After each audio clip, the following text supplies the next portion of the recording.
welcome to Dipping in and Out with Lucy, the podcast that opens up the discussion around domestic abuse.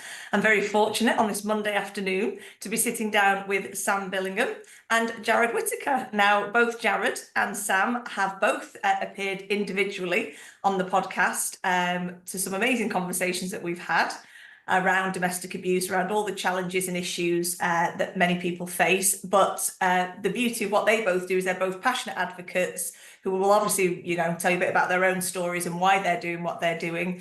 But it's important that this episode is around breaking down that stigma around what a victim looks like. Many people in society have this preconceived idea of what domestic abuse is, of what a victim looks like, sounds like, what they do for a living, all those different things that go on within abusive relationships. And so, I'll pass over to you both. Whoever wants to go first and introduce themselves again. Sam, after you. Thank you very much. So I'm Sam Billingham, better known as Soda Sam. So I started off almost 20 years ago with setting up an online support group called SODA, which stands for Survivors of Domestic Abuse. And it's an online support group for men and women to come together without judgment to share their lived experiences. Over the last 12 months or so, my journey has taken a different route. I'm still really passionate about raising awareness for both men and women, but I do a lot more around coercive control and what that looks like, what that feels like, and the impact of coercive control.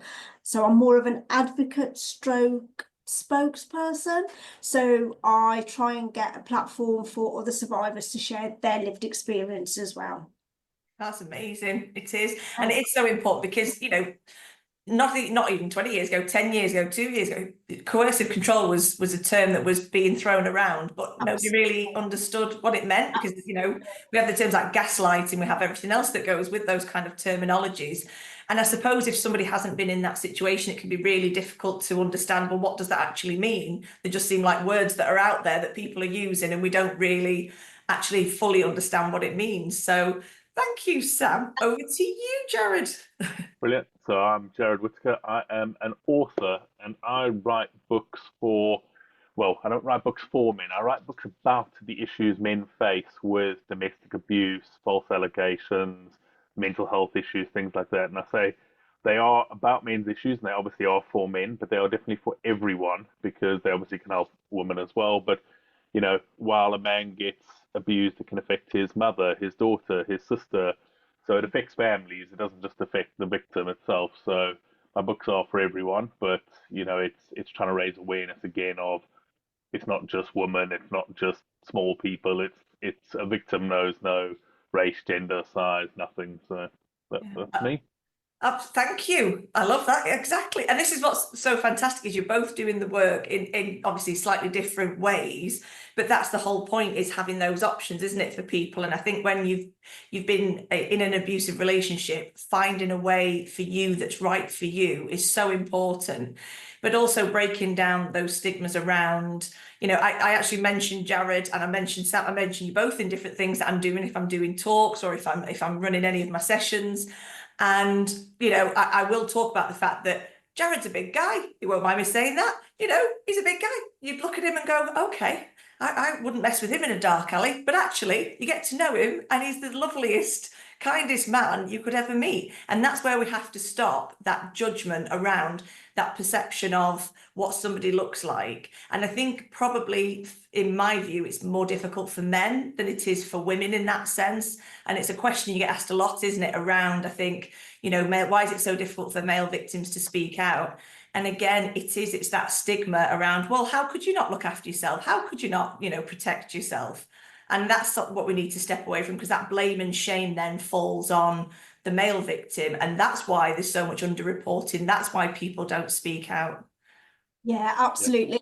So going back almost 20 years, when I very, very, very first started sharing my lived experience, I did some volunteering at my local Sure Start Centre.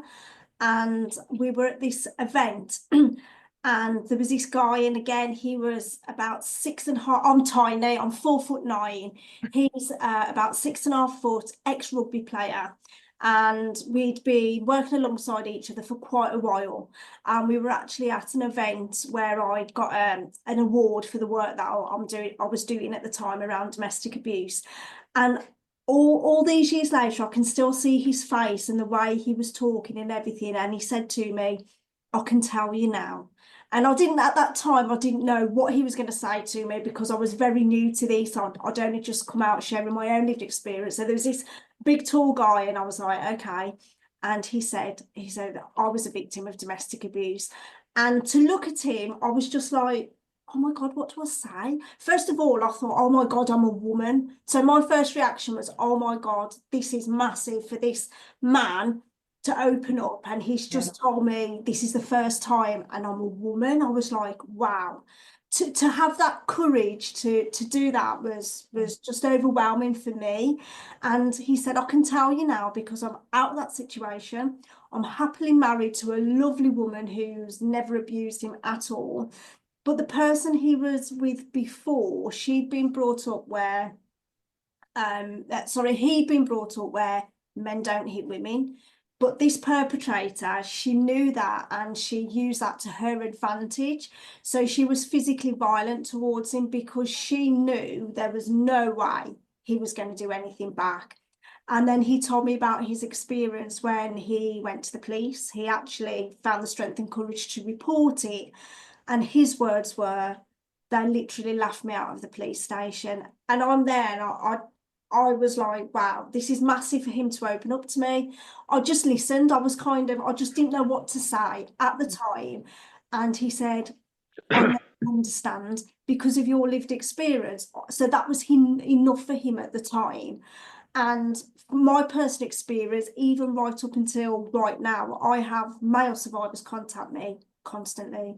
There's one male survivor who he's had a terrible time with the police. He's got all the evidence you can think of. He's got all the evidence you can name. Still not enough. I find that there's this constant battle between men and women in this situation, whereas I try and raise awareness of the issue and the issues, not necessarily the gender. And I do that for that person who opened up to me almost 20 years ago. You know, I wouldn't be doing him any justice. You know, I know it took a lot of courage for him and the men who open up and the work that Jared's doing as well. And it's the stigma of like what you said, but why would you let your missus do that? What? And that is police officers. I know police officers who have this attitude and professionals who should be supporting these survivors, whether it's male or not, but more so male, because that's why they're not reporting, that's why they're not speaking out, because of this culture that, you know, why would you let your missus do that? Or, but you're a bloke, you can look after yourself. And it's the work that Jared's doing is trying to change that bit by bit. And it's frustrating because we seem to be going 2 steps forward and then 20 steps back.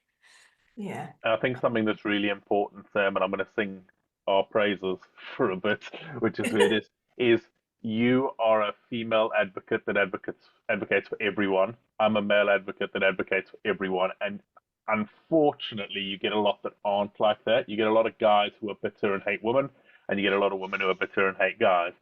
And it's so ridiculous because anyone getting abused is wrong, and anyone who abuses anyone is wrong.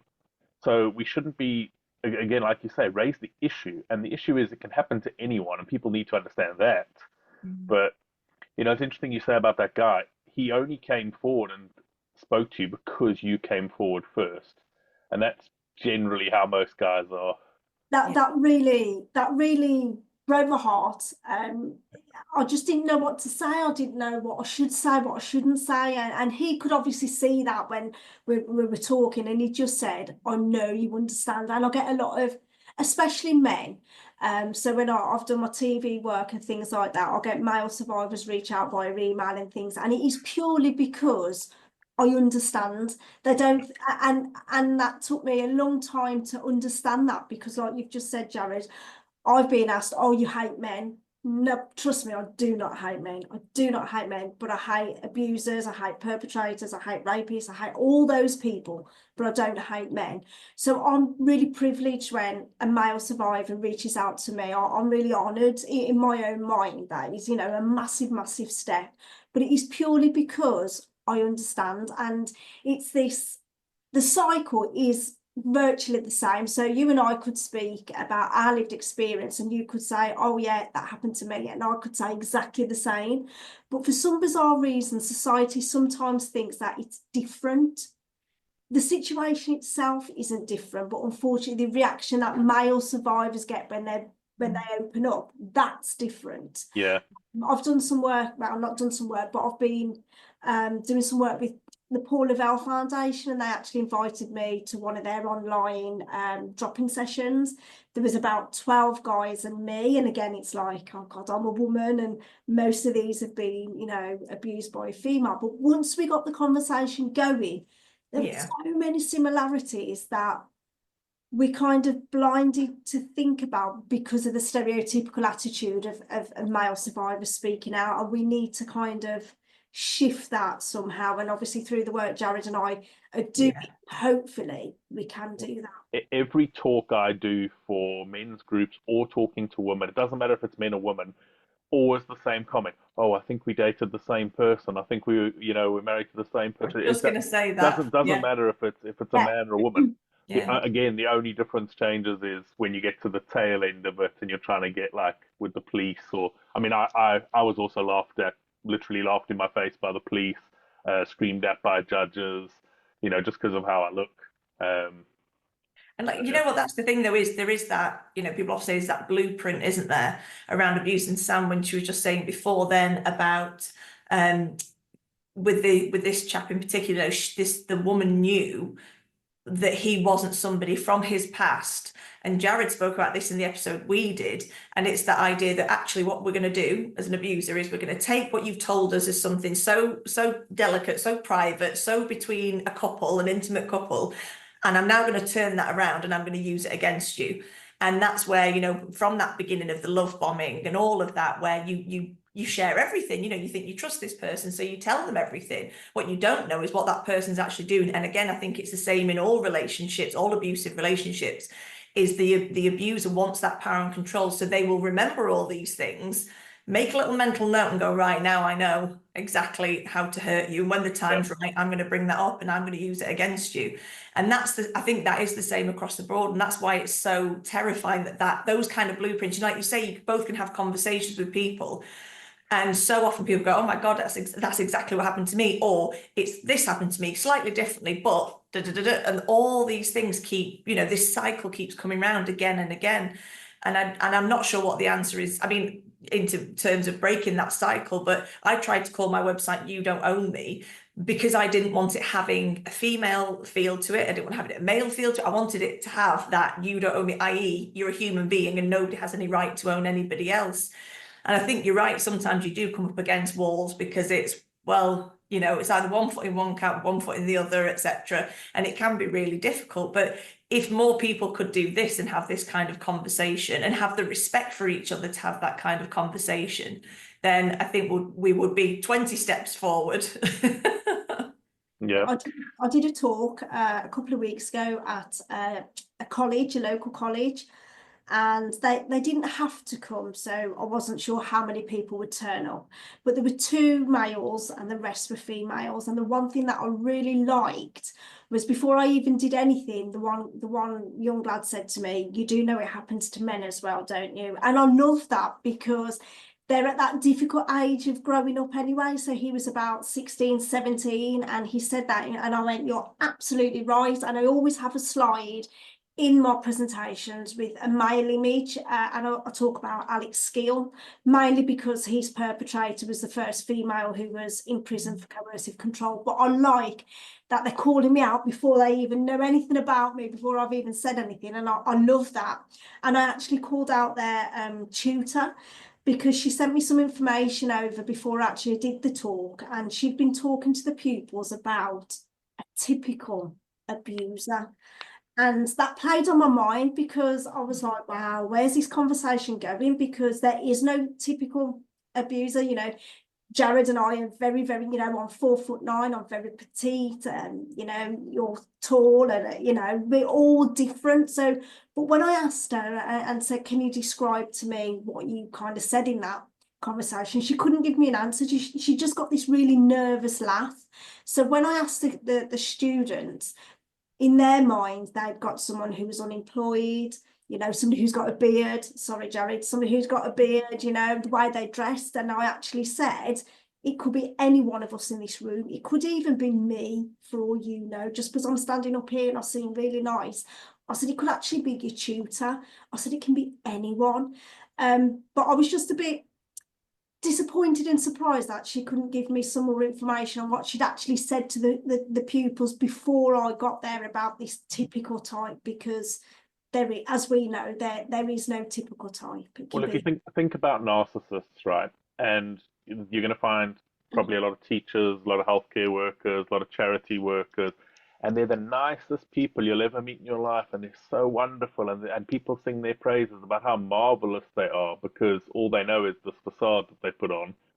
And so you could think, oh, there's absolutely no way this marvelous, wonderful human being could do this, but that's the one you watch out for, Yeah, like the one that comes across as perfect. Well, I think that's why sometimes as well, maybe it is harder when, you know, sometimes I think as those who work around domestic abuse, maybe we judge society, you know, in some ways thinking, well, why can't you see it? But I suppose if you step into their shoes and think somebody's a head teacher, somebody's a judge, somebody's a police officer, somebody's a nurse, a doctor, whoever, you know, these are all people who you would, you know, you put your life in their hands, you're trusting them. They have authority over your life, if you like. If you're in hospital, they're taking care of you. You're in a courtroom, they're deciding what happens. These are all people, but it doesn't mean that they can't be perpetrated. I did actually an episode of a podcast called The Blue Murder Club, and they wanted to talk about post-separation abuse. And they covered a case, and it was called the British Airways murder. And he was a captain of this aircraft, obviously. And him and his wife had split up. In this case, it was, but they were talking about lots of different cases. But the point of it was the position he was in was a captain. You know, nobody would have suspected for 1 second that that could be the case, but it could as easily have been a female captain. It could have easily, you know what I mean? The point is that it doesn't matter what position you're in, what role you're in. I actually think that protects them a lot more because who's gonna push that button? Who's gonna, you know, make that call and say, actually, I think this person is. And the more power, I think sometimes the more authority they have, not only the more protected, but the more they realize they can get away with it. Yeah, absolutely. That's what worries me. But they seek out positions of power, authority, or recognition. So, like a lot of charity work and stuff like that. But it's interesting you made that point about how we judge society, you know, as people who are in this thing. And I liken it recently to the Matrix. You're kind of in this matrix and you live in this world that you don't know what it is, but then you get woken up because it happens to you and you get pulled into it. And I sit and I think, how many of us who do what we do would like to go back to the way it was when we didn't know all of this? Oblivious. Ignorance is bliss kind of thing. And I wouldn't want to, but sometimes it seems, you know, quite. Because it's a lot. I mean, I'm sure, Sam, you find the same. It's a lot, day in, day out, to deal with this kind of stuff. It is. Yeah, absolutely. That's a really interesting point. So I was invited to a male survivor support group a few years ago. And again, I was the only female. And I was really worried how they would feel about a female sharing her experience with them. And there was about 10 guys around this table. And I walked in and I was so nervous purely because I was female. And here I am, you know, in front of these males. And there was this one guy sort of directly in front of me. And I remember looking at him and I thought, oh God, he just sat there, you know, his arms folded and everything. I thought, oh no, he's going to be a tough nut to crack. So I shared my story. And then at the end, his words were, oh my God, that's exactly what happened to me. And his perpetrator was female and she was actually a nurse. So no one believed him at all because she was a nurse. And like you say, who's going to question that? You know, she's out there saving lives and doing whatever she's doing. But it was only, again, because of my experience. He was going on the fact that I was a woman and he was a man and somehow it was going to be very different. But just what you've said as well, Jerry, domestic abuse has changed me completely as a person. I am so judgmental. I work everyone out. Every meeting I go to, everywhere I go, I walk in the room and I look at everyone and I try and work everyone out because my barriers are down all the time. And I made a promise to myself that no one would ever treat me the way that person did. So I think I'm a terrible, not terrible, but it has changed me a lot. Whereas before, you know, I'd kind of wouldn't think of anything like that at all. What's this person going to do? I listen to every single word a person says. I listen to everything. I read body language, everything, purely because the perpetrator I existed with was very, very controlling. So he didn't have to physically hurt me. I'd have to try and read his body language, which was really, really hard because he never gave off anything. So I didn't know when he was angry. He never shouted. He never raised his voice. I had to try and work all that out in the moment. And I am very, very much like that now. So if we were all at an event in person right now, I would be like working everyone out just purely to keep myself safe. But before domestic abuse, none of that would have even entered my head at all. So it does change you completely. And I think whether I feel it's a bad thing because I know not everyone is a perpetrator, but that is how I've been made to feel by one person. And I hate it. I hate it, but I can't stop because that's my safety mechanism now. Even though it's been a long time since I'm out of that situation, that is still very much my safety mechanism. I think in that sort of instance, I mean, this is me now, always trying to put a silver lining on everything. My husband goes mad. He's like, I'm an eternal optimist. I don't know how. Not gonna lie, I'm not quite sure how. But what I love about that is, you know, yes, obviously, like you say, you sort of weighing people up.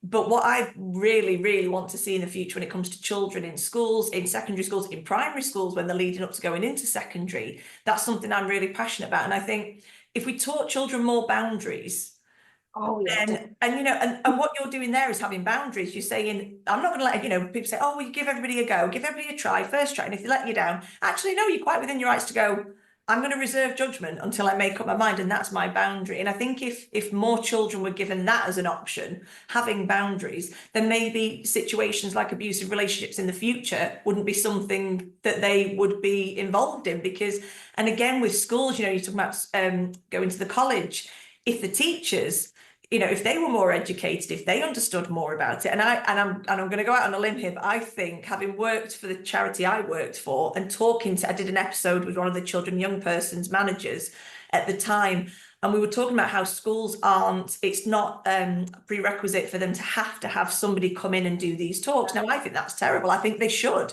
And what it makes you wonder then is, like we were just talking about before, about those in positions of power. Who's to say that the head teacher isn't a perpetrator? Or even is just as bad is to say that doesn't happen in our school.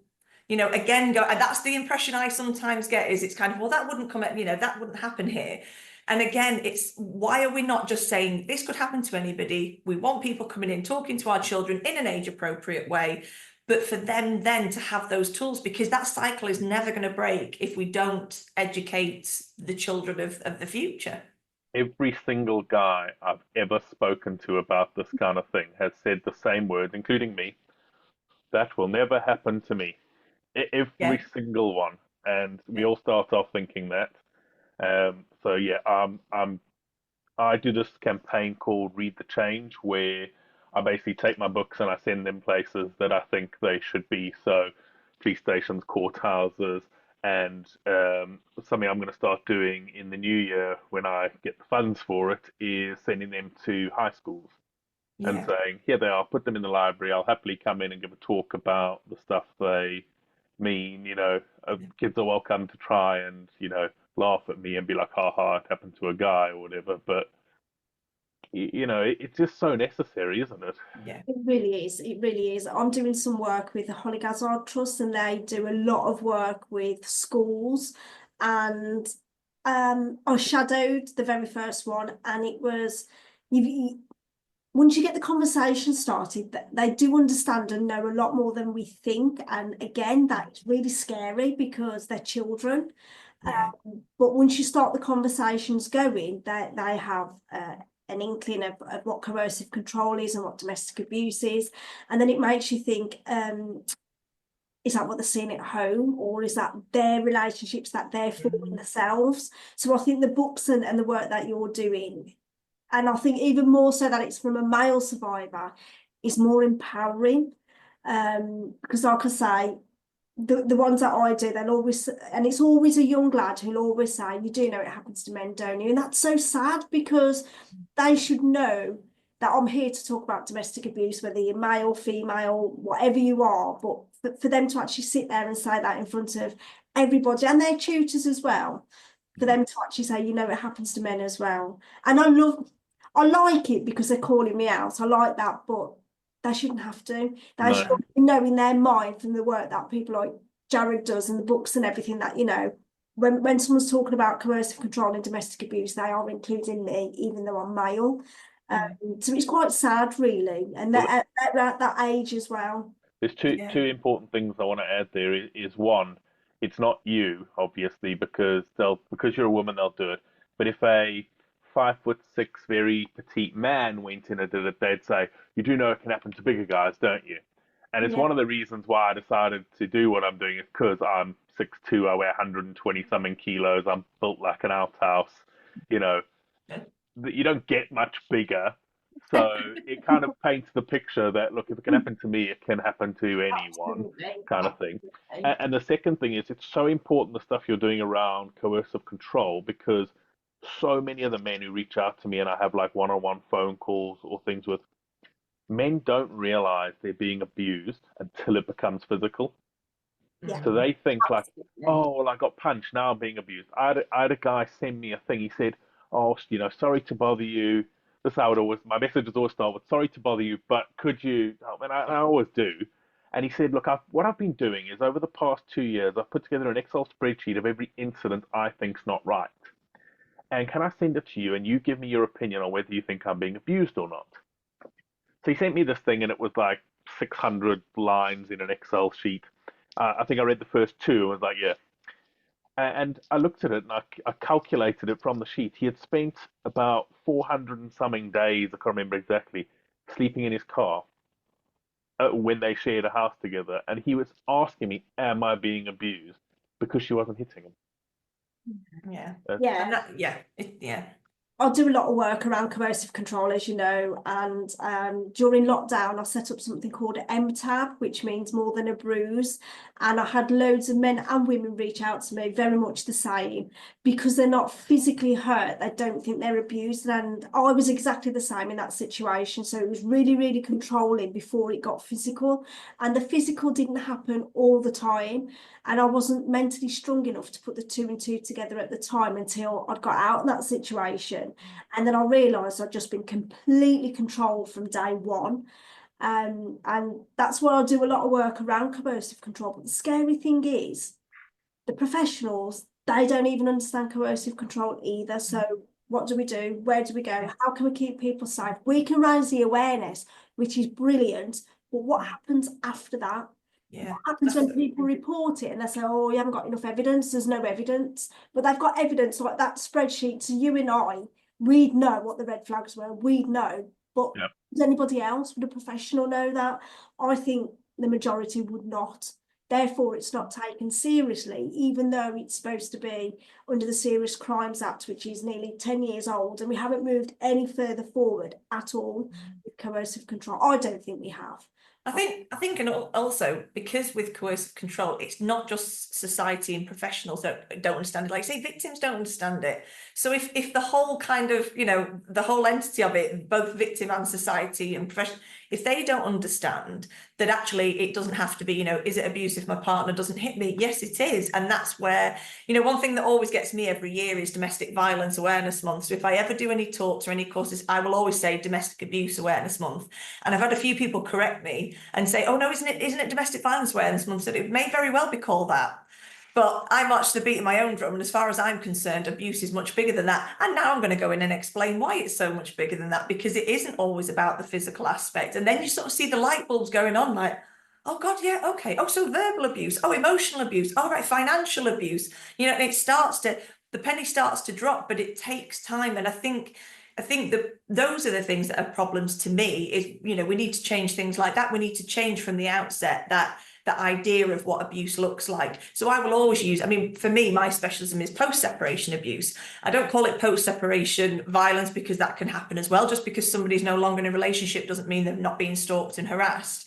But for me, it's abuse rather than, let's call it what it is, the whole umbrella of it all, rather than focusing on the physical. And Yeah. somebody said a while ago, in another episode, he's a police officer called, well, he was, sorry. And we were talking about, this stems from sort of like the 1950s, that idea, very much around what abuse looked like. And it was, obviously that idea that a man hits a woman and that's it. It's evolved so much more. And it's not to say that it wasn't going on then, it will have been, women will have been being abusive just as long as both sides would. But that's the thing that gets me, is we need to step away from that idea of saying domestic violence. I think we need to really embrace the idea of accepting it for what it is, which is domestic abuse. Yeah, whenever I do podcasts or talks with Americans, because they call it domestic violence, and I always explain that to them as well, that I call it domestic abuse because domestic violence is merely a part of domestic abuse. Yeah. And try and explain that to them, and they generally can't get it, but you still try and explain it to them. But yeah. It's tough. It's tough. And I think that's the thing, is if we're not, I went back to something recently in a conversation around, somebody was talking about lockdown, and I said, if at the time we had a prime minister that was saying, you're not allowed to leave your home, but you're allowed to leave your home if you're being domestically abused. I mean, if that isn't the, oh, okay then. Well, if it was that easy, everybody would do that. That for me summed everything up. And we're talking only a few years ago there. And it wasn't even at the very beginning of all those speeches and all those, reports and everything else. This was quite far along, and it was, you're not allowed to, but you can if you're being abused. And that just summed it up for me. I thought that is how far behind the times we are in understanding abuse, to turn around and say something like that in such a flippant way. I was incensed, I'll say is the word. Oh, hence why I called my first book "Why Didn't You Just Leave Them?" Because the amount of people that say nonsense like that. And funnily enough, obviously, that documentary that was on Channel 5, that My Wife, My Abuser, is now on Netflix. Yeah. So obviously a lot more people are watching it now that it's on Netflix. And the first person who I'm connected to on TikTok to post something about it, some woman commented, "Why didn't he just leave her? He's just as guilty as she is." And I just thought, oh, like, Do you know, it's funny, I did a post on LinkedIn the other week, and I'm always trying to come up with an answer. When people say that to you, and it's, and you go into all the explanations. And then I came up with something today and I thought, actually, that for now, it'll do. And it was when, when people ask that question, why didn't they just leave? The response, the person who's being abused should feel comfortable enough and safe enough to say, why would you assume I could? yeah, This is where we need to get to the point, is what makes you think, what gives you the authority to think that you know enough about my life, enough about what I've experienced to say, just leave. Well, how do you know I could? but And that something for me kind of sums it up. something I've realized with the books I've written so far is that I've given information, like what are the types of abuse, what are tools and techniques a narcissist use. I've given, somehow it affects you mentally and that, but it's very hard to understand it when you haven't lived it, obviously. But it's very hard to understand how information about something translates into how it actually affects you. And that's why my latest one that just came out, I wrote it as a fiction first person view from a male being abused, because obviously then you can see his state of mind, his emotional state, how he thinks, is it me, not her, things like that, how it actually breaks you down and controls you and keeps you there. Yeah. Because people who say stuff like that, like, honestly, it boils my blood, because I mean, obviously we know because we part of this world and they don't, but it's so offensive when people say Yes. that. Absolutely. I remember the first time somebody asked me that, and I just stood there looking at them as if to say, if it was that easy, I really would have done, but it's not. And it's that impact of the coercive control. He knew everything about me. He knew where I lived, my family lived, my friends lived. They know everything about you before you get to that point. That's where the coercive control comes into play, because that's what domestic abuse is about. I think we often focus on the physical violence, which we all know that is part of domestic abuse, but it's power and control at the end of the day. It's that person having that much power over you that you're absolutely frightened to do anything. I couldn't even go to the toilet without being timed. I couldn't do anything. So if it was that easy to leave, we would do that. And I think the impact of what we've survived as well, I think that's really something we don't talk a lot about either. It's sort of, you got the awareness, and then you talk about a little bit of life after domestic abuse, but it's the actual impact, you know, the highs and lows. I've had depression, anxiety, all these things, and it's all because of my lived experience of coercive control and domestic abuse. Yeah. Yeah, I've said before, it's almost like for the person, it's like coming out of a fog, because again, you know, a lot of these things become normalized to that person. And Tony Blockley's head of criminology at Leeds Trinity Uni, and he came on last year and we did an episode around domestic homicide, and he was saying when he was a police officer, you go to a particular incident and it would be a high risk situation, high risk case. You're trying to explain to a victim that they are high risk, and they're looking at you as if to say, but this is how my life is, this is normal. And so again, you know, if we're finding it hard to talk to victims and survivors who, like you say, the impact, I'd done a blog the other day around you know, when something as simple as choosing the type of tea you drink, how you have your hair, how you dress, whether you have a beard or not, whatever it is, it's so insidious and it's so deeply rooted that for somebody to try and understand and say, what do you mean you couldn't drink the tea you liked? No, because that was something that was very, very slowly introduced. Oh, we don't need to drink that kind of tea anymore. We'll drink this because I like it. And because many, many times a victim just doesn't want to rock the boat, doesn't want to end up rowing or falling out and all those kind of things, whereas actually it's just them being abusive. It can be something as simple as a tea bag, you know, and that for me is where it's so difficult for people to understand, and so difficult for victims and survivors to get their heads around that, because you know this was your norm. And now if you are fortunate enough to be in a situation where you are no longer in that relationship, you still then potentially have post-separation abuse to deal with for I always say this, it's a marathon, not a sprint. It will go on for a very long time. I never go under the illusion to anybody that it's going to be straightforward, because it's not. But actually, you know, these are things that we need to try and explain to people. And like, it's so hard because it's normalized. Yeah. It's funny you say teabag as your example, because one of the things that was my experience was I wasn't allowed to use my own tea bag. I had to use a tea bag that she had used because Wow. it was a waste using a tea bag for myself, basically. Well, that's what I was told, you That know. you weren't worth, and that's down to, and that then affects, talk about the impact, that affects your self-worth, that affects your self-esteem, because therefore you're psychologically being told you're not worthy of having your own tea. Yeah. And you know, funnily enough, from that blog and that post I did, I've had a few people message me on LinkedIn who have been male and said, I don't want to, for various reasons, I don't want to, you know, kind of speak out, and I can't, and maybe sometimes it's legal, it depends on what the situation is.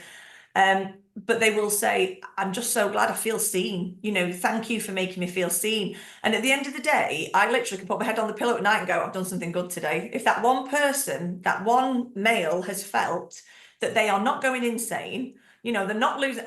And in this situation, he said, his wasn't tea bags, it was jam, you know, type of jam. And this just shows just how intrinsic it is in your life, and how much they can control you. Yeah. And, you know, when they talk about it being linked to the ideas around Stockholm syndrome, you know, being in love with your captor, because you're dead, you know, it's like fight, flight, freeze, flop, however many more there are now. They seem to have added 20 more onto that. I've given up. Seems to be, my friend's a psychotherapist. I'm like, oh, stop, there's too many now. I can't cope. But it's that idea that you can't, you know, you are in that situation and you will do anything to survive it. And Yeah. that's where we need to kind of change the idea that it's so simple, it's so straightforward. You just walk out the door. That's not the case. But you know, when people think that abuse is violence, like imagine you meet someone new, right? Now you meet the biggest abuser on the planet, and you don't know they're an abuser, obviously, because they're fake and they're charming and whatever. And you go on a first date with them. Do you sit down for your meal and they reach over and punch you in the face? Exactly. No, because you're going to get up and you're going to walk off and you're never going to come back because there's no trauma bond there. There's nothing. You don't owe them anything. So it takes time for them to gain the control to manipulate you. So it's way more than just physical. Yeah.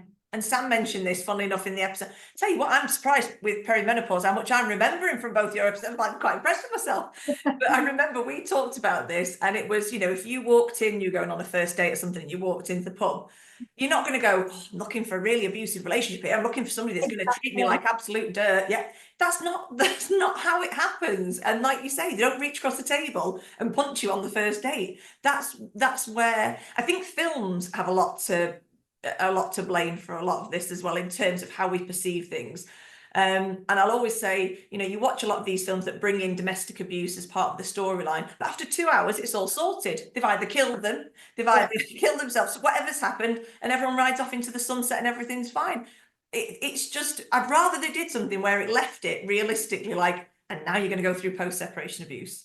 None of this trying to sew it all up, because it's giving young people that false idea that it's some kind of action, to me, it's like, oh, look at this, it's not exciting, it's terrifying. And it's just a blip in your life, and it'll all be fine after that little blip. No, it won't. No, but let's be real about it. And I think that's where, what you two are doing is incredible, because you're doing it in a realistic way, and that's how it has to be done. Because unfortunately, with this subject, you can't kind of skirt around the edges. You've got to, and you, like you said, you both get questions from people that might, well, at the end of the day, make you feel quite hurt that they would think that about you, or but you actually keep doing it, and you're doing it because you want that change. And it is probably a long way off the way we're going. I mean, I get those, and I also get various forms of threats, insults, whatever else going from people like trying to stop me doing what I'm doing. But it's amazing. Yeah, I've had that as well. I think that's common. I've had that as well. But what I've started doing, just talking about questions and things, is I actually leave lots of time so people can actually ask a specific question around coercive control and domestic abuse. And some of them are so interesting that I haven't even thought of myself.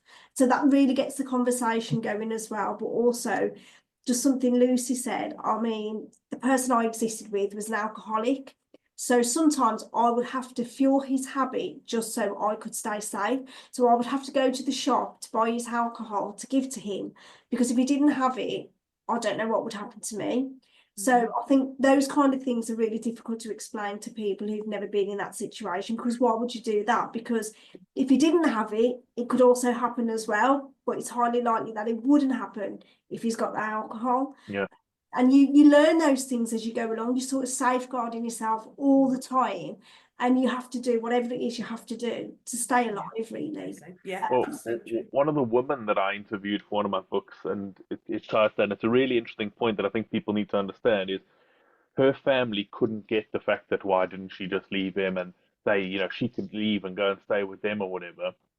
And she was saying to them, and then she said to me in the interviews that better the devil you know. I was there with him, and I knew where he was. I knew that I knew it would get taken out on me, but I knew he wouldn't hurt my kids.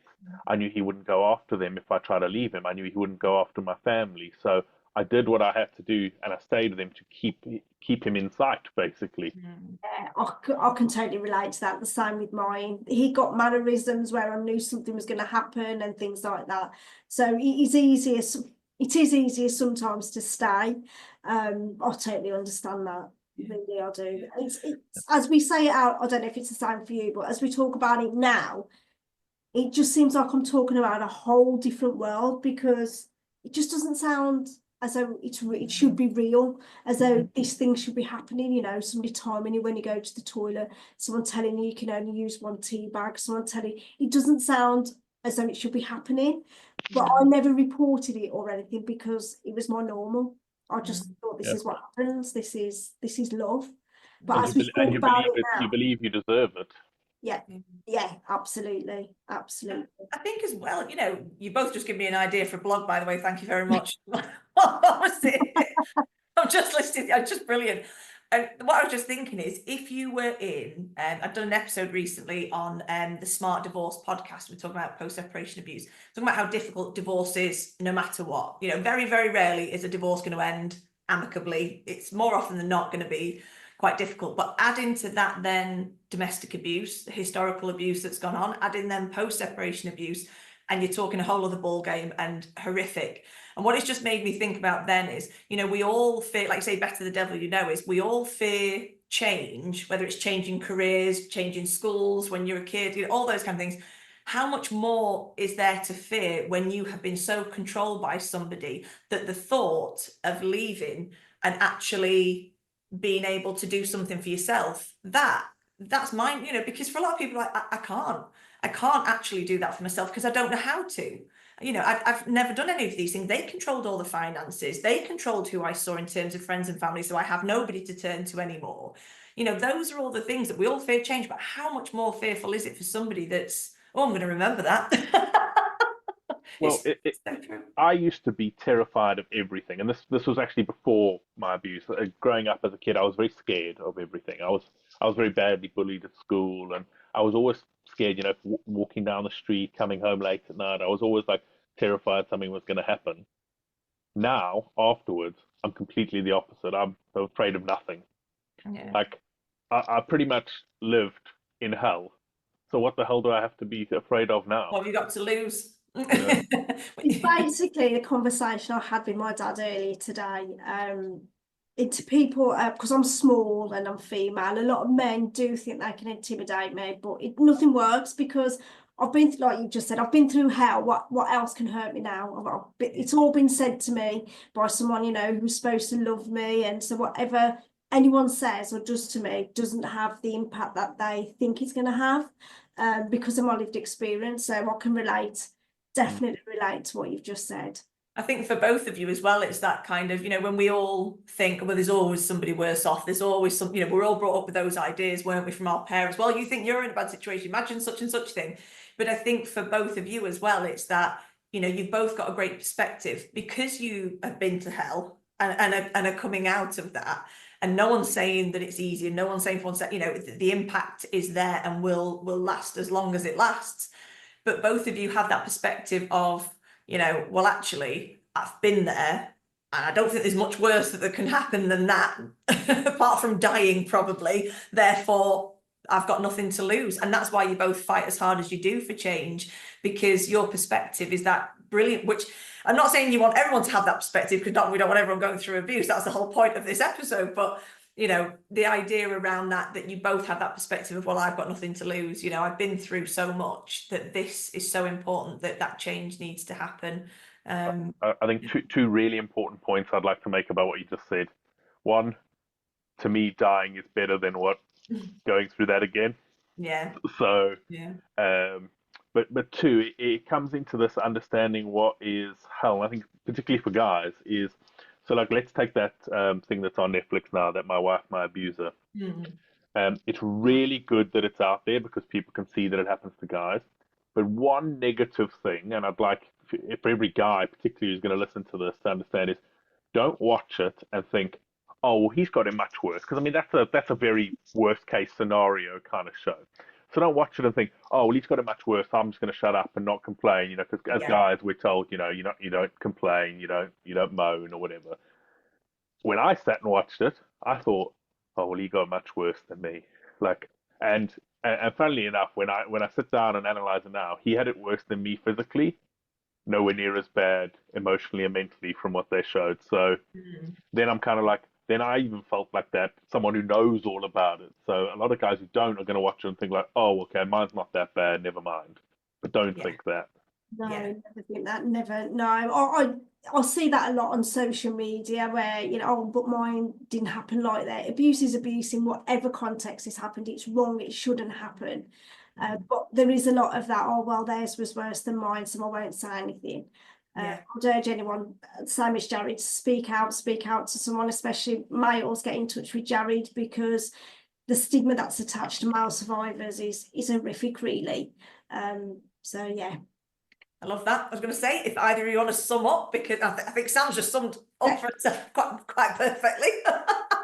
But if either of you want to add anything else, I think, I think selfishly, from my point of view, is buy my new book because it's the words we never heard. It's the first person view from a guy in an abusive relationship. It's his journal during the relationship, and I think it really gives you an insight into what it's actually like to be in an abusive relationship.